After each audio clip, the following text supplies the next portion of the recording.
Selamat pagi Bapak Ibu, Saudara-saudari yang terkasih dalam Tuhan. Pagi hari ini kita akan melanjutkan pembacaan dan perenungan kebenaran firman Tuhan yang terambil dari kitab Imamat pasal 20 ayat yang pertama sampai yang ke-27. Mari saya mengajak semua jemaat untuk mendengarkan dan membaca bersama-sama dengan saya. Begini bunyi firman Tuhan.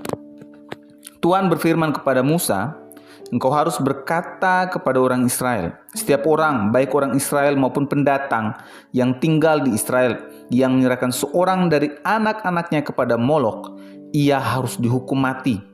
Rakyat negeri harus melempari dia dengan batu.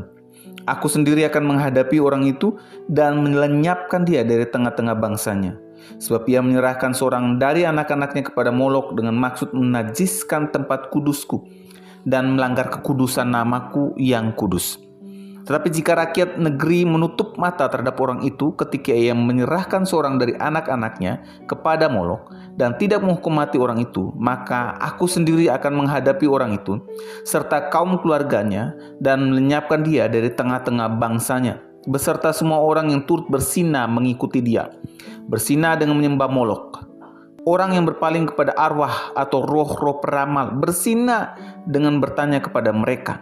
Aku sendiri akan menghadapi orang itu dan melenyapkan dia dari tengah-tengah bangsanya.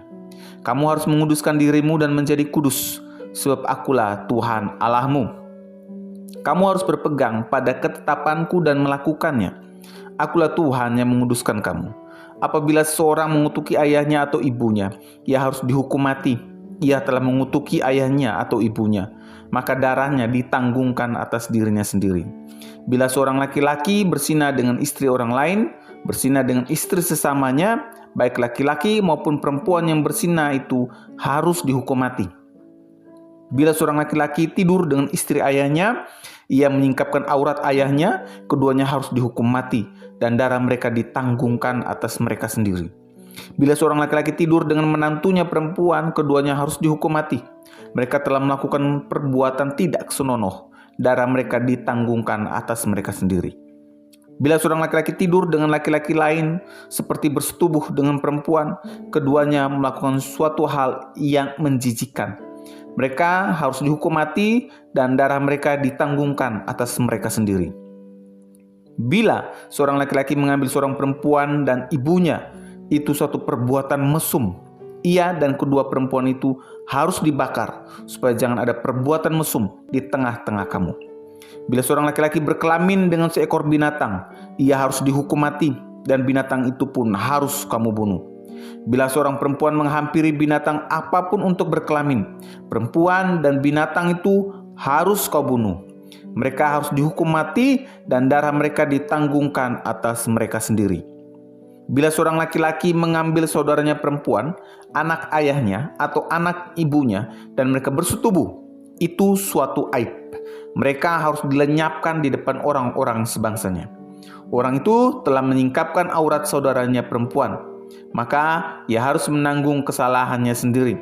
Bila seorang laki-laki tidur dengan seorang perempuan yang sedang haid, ia menyingkapkan aurat perempuan itu dengan membuka tutup lelehannya, sedang perempuan itu pun menyingkapkan lelehan darahnya itu. Maka keduanya harus dilenyapkan dari tengah-tengah bangsanya.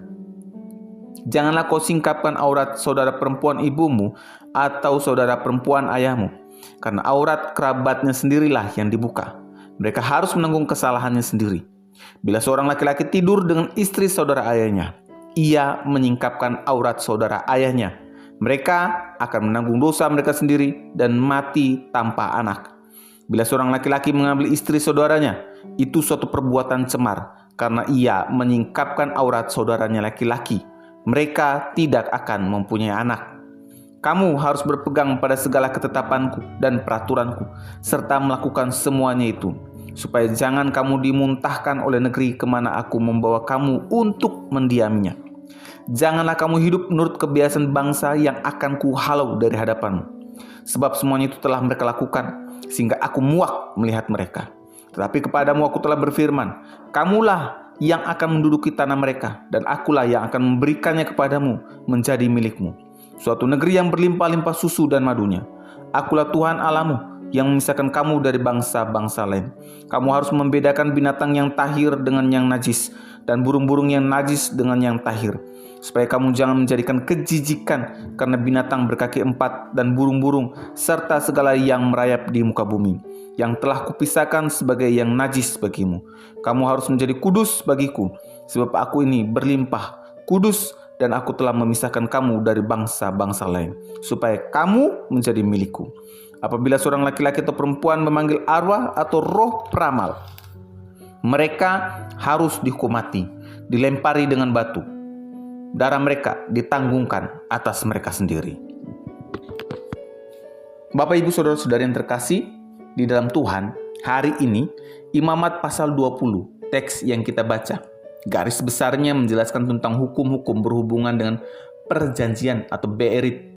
Hal ini berbicara lebih spesifik mengenai hubungan dengan sesama dan hal-hal agama berkaitan dengan kekudusan hidup umat Tuhan yang perlu dijaga.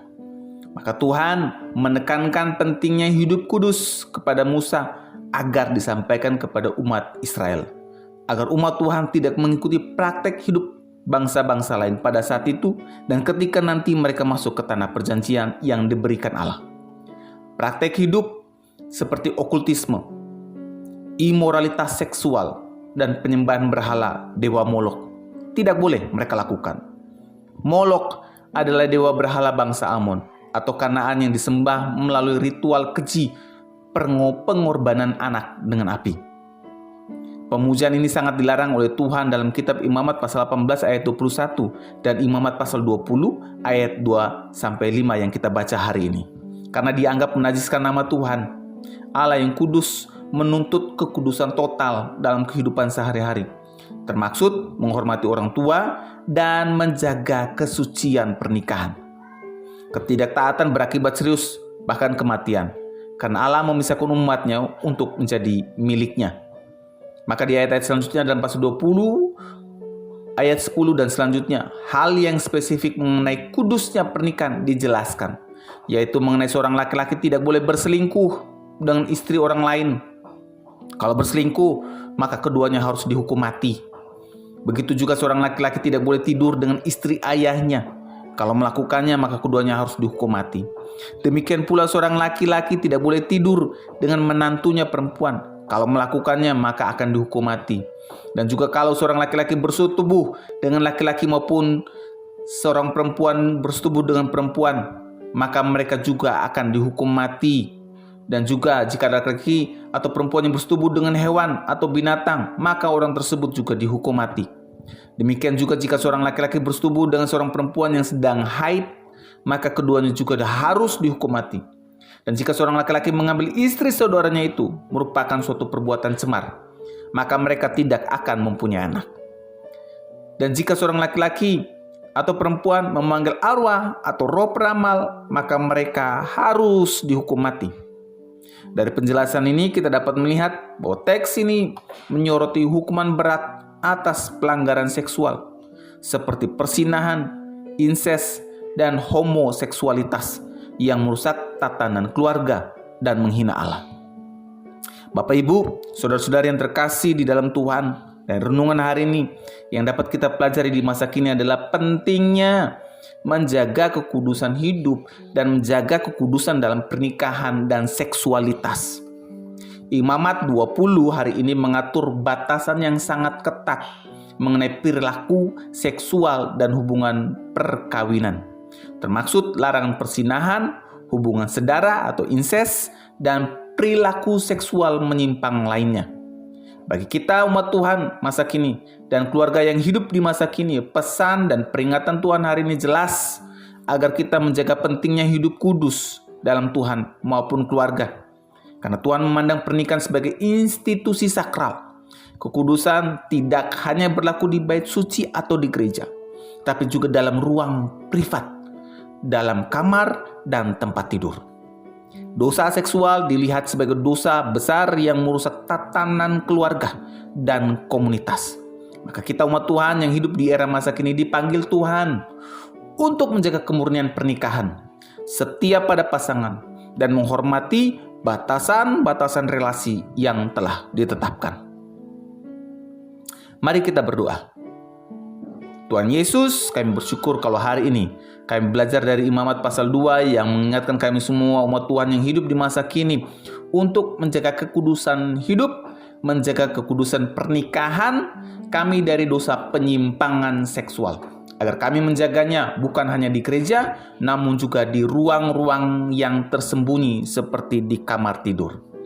Di dalam nama Tuhan Yesus kami sudah berdoa. Amin. Kiranya renungan hari ini terus menguatkan langkah iman kita dalam mengiringi Tuhan Yesus. Ingat, tetap teruslah berdoa, tetap teruslah percaya, dan tetap teruslah bersyukur. Tuhan Yesus memberkati.